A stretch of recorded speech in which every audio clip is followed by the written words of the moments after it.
You know, I've always wanted to make this video, and it's gonna be about Pakistan and some Indian sympathizers of Pakistan. You know, it's common among South Indian people, and first of all, no hate to South Indian people. I absolutely love you all, but yeah, I must say, when it's about education and your open-mindedness, you have become so educated. Like Richard Dawkins talks about this all the time. You're so open-minded, your brain has fallen out. So these people have some sympathy for Pakistan. I often visit South India subreddits, and they're like, "Oh, but Pakistan is a country just like us. It's not the people. It's the government and the army which is the problem." Like, fuck it, man. Fuck it. You people can only say this because you're not getting blown up on a daily basis. You're not getting attacked like the people in Kashmir Valley. You're not getting blown up like people who were blown up in the Amarnath Yatra. You're not getting blown up on a daily basis. If that was your experience with that nation, if that was your experience with those people, you'd probably have the same issues. These people also have, history of a group of separationists like Periyar, and I would surely make another video about Periyar and how his entire logic is just bullshit. Honestly, I would not even discuss his ideologies in that video, but I would just present facts about how the various faiths in the Indian subcontinent have behaved fundamentally different than how Abrahamic religions have behaved, right? There has been large-scale assimilation. There were time periods in Indian history where coins with Greek gods on one side and Hindu gods on another side were printed, right? So that's the history of India, and all of these people who believe in so-called oppression by these Aryans are just shitting. So because they have this self-hate, they forget that the biggest city in the world was in fact destroyed by a Muslim kingdom that was in South India. That was the sack of Hampi after the Battle of Talikota, guys. So that deserves a separate video of its own. But yeah, what I would say is the memory of this destruction, the memory of their own oppression has been wiped out by their people who are like separationists, who just hated North Indians and wanted a separate nation for themselves so they could be a prominent figure in that nation. And yeah, the less we talk about how Periyar treated his wife, the better that would be. The better that would be, right? It's insane. So it's like the 21st century version of "I had orders." I had orders. Like, that's how what a Nazi would say, right? Oh, I was operating under orders. That's why I massacred family after family. Oh, they have a bad government and their people are good. Bullshit, guys. Bullshit. You know, we talk about red pillars, how they feel like they have somebody to punch down on, and they have these fantasies of these revenge fantasies of life eventually turning out better for them than it would for others. You know, they punch down on guys like video gamers and call them losers, while by very definition they are watching red pill channels because they are losers, and they are no different. They are the deselected man, the low status man who has been rejected by women, by society. So they get somebody to punch down on, and people who are in objectively better condition than them, they cope about it, and they think, oh, the women are going to be lonely after 30 years of age, and you're going to be grinding and hustling, bro. You're going to have a new life. You're going to marry an 18-year-old hot voluptuous blonde, bro, once you grind for 10 years, and don't ask why she didn't like you back then. So it's the same thing with a lot of Islamic states. They don't care how fucked up their government is. They don't care how corrupt their military is.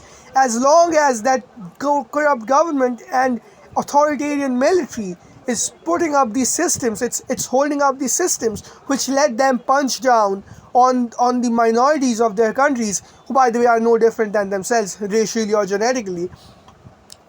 They are fine with it as long as it holds up that delusion of, oh, this world is a test. You're just gonna be a righteous follower of Islam and you're gonna end in heaven. That helps them cope with the fact that they have absolutely shit lives compared to their neighbors like India. Even India has better lifestyle than Pakistan, and India is a shithole. That speaks volumes. These guys have to ask for loans from World Bank all the time. That helps them put up with the absolute life mog that places like the West hand to them. That helps them survive the life mog. That garbage is what helps them survive the life mog.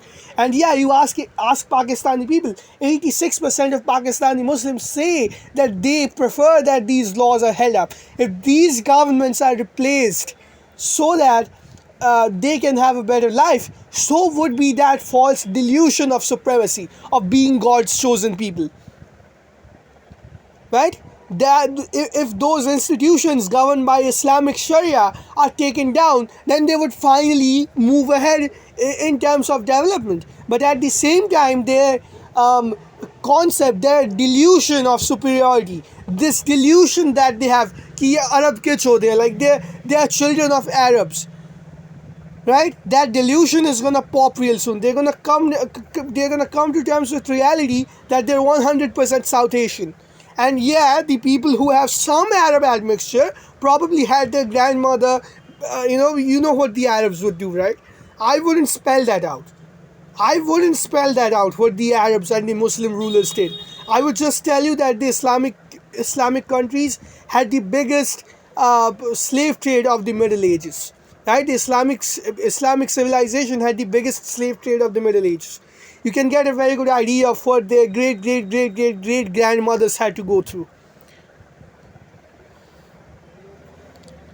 Like, I'm fucking tired of these people always talking about, how it's not the people. So there was this interview after the Pahalgam attack of this kid from Bihar, and it was a Muslim kid, and he was saying, the interviewer was also an asshole. He was talking about, should we destroy Pakistan? First of all, let me get this straight.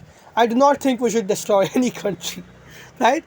India can, on paper, like, destroy Pakistan, but it wouldn't be safe, it wouldn't be fun. India would be getting bombed plenty, though half the missiles are gonna miss, and Pakistan has, like, tiny warheads, and if it bombs, like, 100, 200 Indian cities, the majority of the Indian population is still gonna survive. The nukes India has, it's probably gonna cover every single inch of the Pakistani landmass with radiation and fallout, right? And secondly, India actually has fissile material enough for 3,000 nukes. But even if India had the safety to destroy all of Pakistan without any losses to its population, I would say that would not be a good thing to do. The fact is, that child was talking about how Pakistanis are also people, we are also people who should, like the typical Indian Bihari accent. How can you say that we destroy them all? There are also people. There's also people living there. Like, bruh, like the people living there, and he says that the people living there, the people living in India are the same. Bruh, the people living there and the people living in India are not the same. Like, we guys always talk about how we Jeets have such a coping.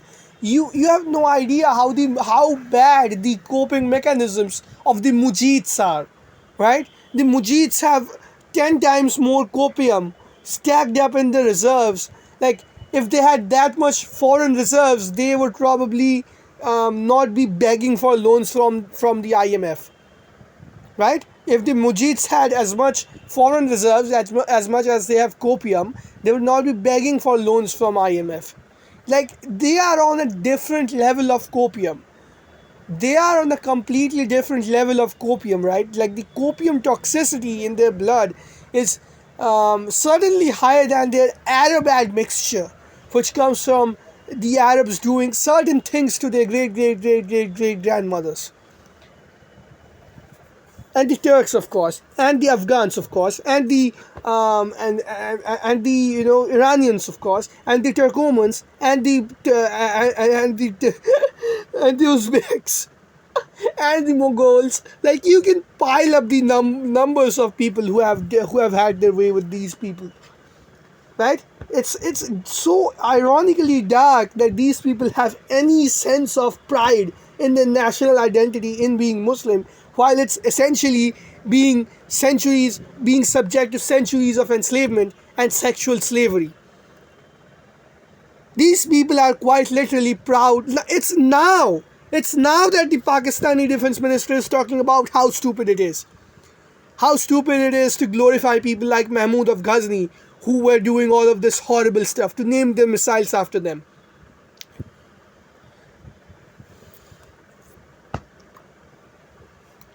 You ask these people, 86% of them tell that, like, this is a pure research statistic, that they want these laws held up by the Islamic Sharia to persist.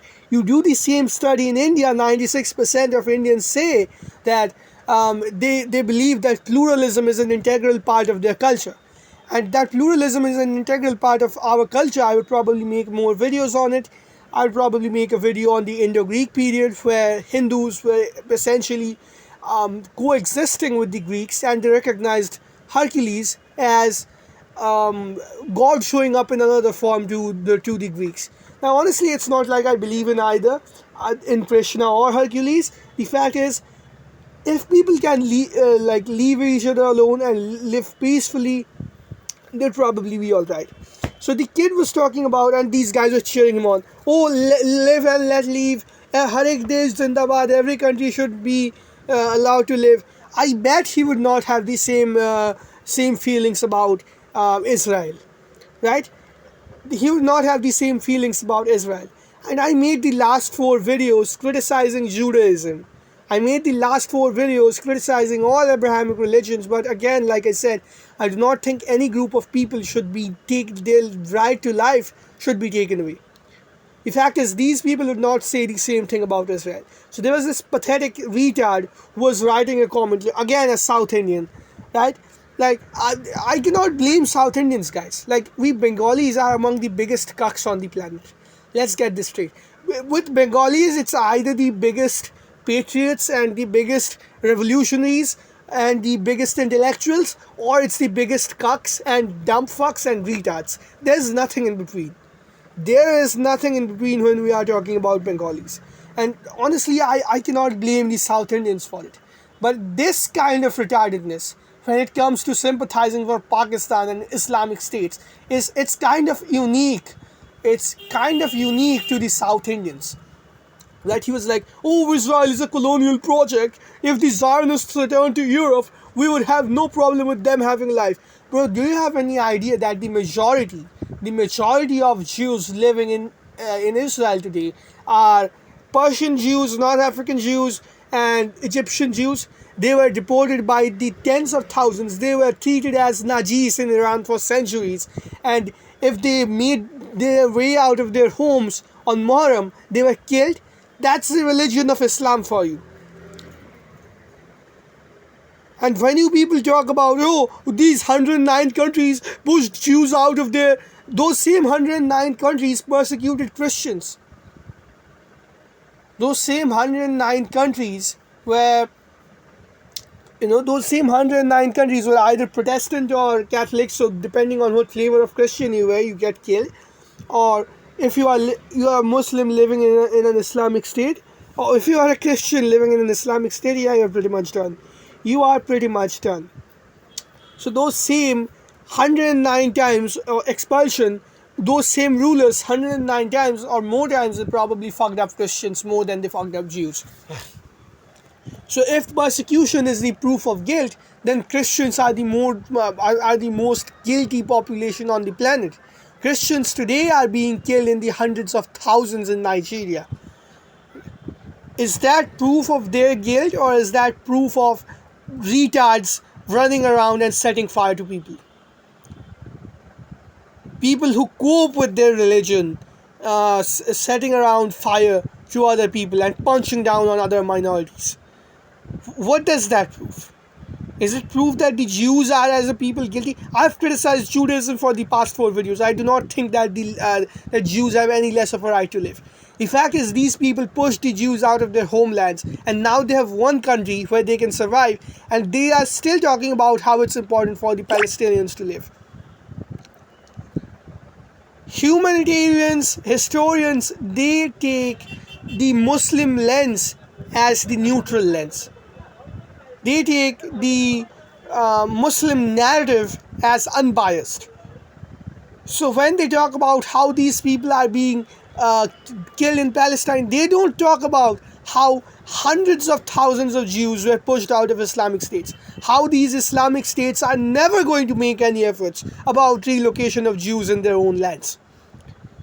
Tell Iran to bring back the laws where everyone was treated equally, instead of these fucked up laws where a non-Muslim cannot become a head of state, instead of these laws where a Jew can be given the death penalty but a Muslim is not given a death penalty even in case he murders someone. What are these laws? And they apply to every other minority as well. These laws apply to other minorities as well. Don't forget that. If the Jews are fighting back, the fact is, if the other minorities do not fight back against these tyrants, that is held as normal, right? I'd make another video how historians and especially modern historians essentially have and humanitarians, they operate on a narrative that only the life of Muslims matters. They essentially operate on that. This continues from them taking Muslim sources as authoritative sources. In fact, a small hint, not for centuries, but for decades, Muslim sources on history have been taken as neutral sources. So when these neutral sources celebrate them desecrating the places of Hindus, razing entire cities, they are not called out as breaches of humanity, violations of humanity. Because they mourn the loss of Baghdad, because they mourn the loss of Jerusalem, these are called inhuman. These are seen as violations of humanity. It's an obsession with God. City of God is destroyed. City of Baghdad is destroyed. How about a city of people like Hampi, which was the biggest of its time? 700,000 razed to the ground, looted for months, women raped for months by a Muslim kingdom. How about that? How about Nalanda being destroyed and razed to the ground? Do you ever hear about these?